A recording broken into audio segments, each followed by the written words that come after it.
Magandang araw sa lahat ng mga nanay dyan. Ito po ay isang umaga, napakaganda ng langit, sobrang linaw, walang man lang kahit isang ulap na nagbabadyang umulan. Lumabas pa ako ng bahay dyan. Pagkagising ko kasi bibili ako ng almusal doon sa kaibigan ko dyan sa bahay na kulay green na yan. Bumili ako ng suman. Tapos nakita ko siya, tulog pa. Kaya tawa ako ng tawa sa kanya kasi tindera siya pero tulog. So nagulat siya kasi tinatawag ko siya.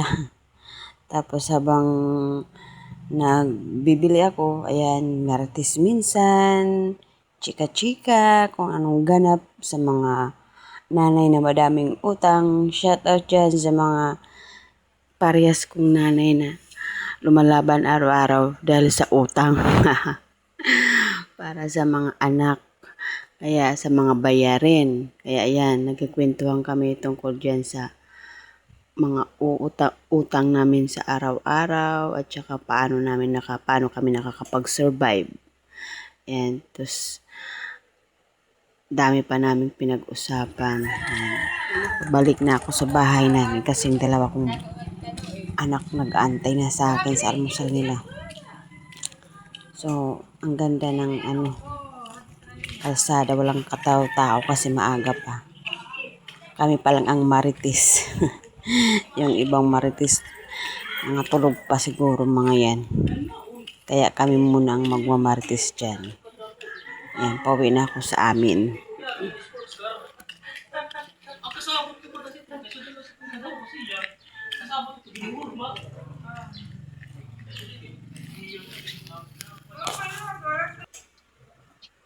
Ayan, nag-almusal na kami ng anak ko.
Nung mga alas 8 na siguro ng umaga, niyaya ko na isa kong anak na lalaki na maliit na bumili ng pagkain dyan sa tindahan na yan. Kaya tuwang-tuwa siya sa binili niyang kinde. Kahit yan, ganun lang yun, masaya na yung anak kong yan. Kahit ganyan, pakindi-kindi lang 5 piso, masaya na siya sa mga ganyang ganap sa buhay. Kaya minsan, yan, padilim na dyan kasi paggabi na. Tapos naisipan kong bumili na ng ulam. Lumabas ako para bumili ako ng ulam namin. Isda, yun lang naman ang ulam lagi dito. Isda at saka manok. Kaya purgang-purga na ako dyan sa dalawang yan. Kaya lang, walang ibang walang ibang ulam dito sa amin, kundi puro isda lang at saka manok. Pero may gulay naman paminsan-minsan. Yung isda kasi dito sa Rewa sa amin. Kaya okay lang din naman na araw-araw halos isda na. Ayan. Madami na nga mga tao na bumibili. Yung iba nagmamartis habang bumibili. Hindi talaga maiwasan yung martis na yan kahit saan may marites.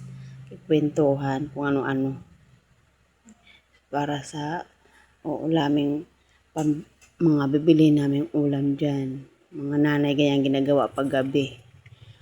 Halos mabaliw na sa kung anong ulamin para sa gabi, sa bukas. Ayan,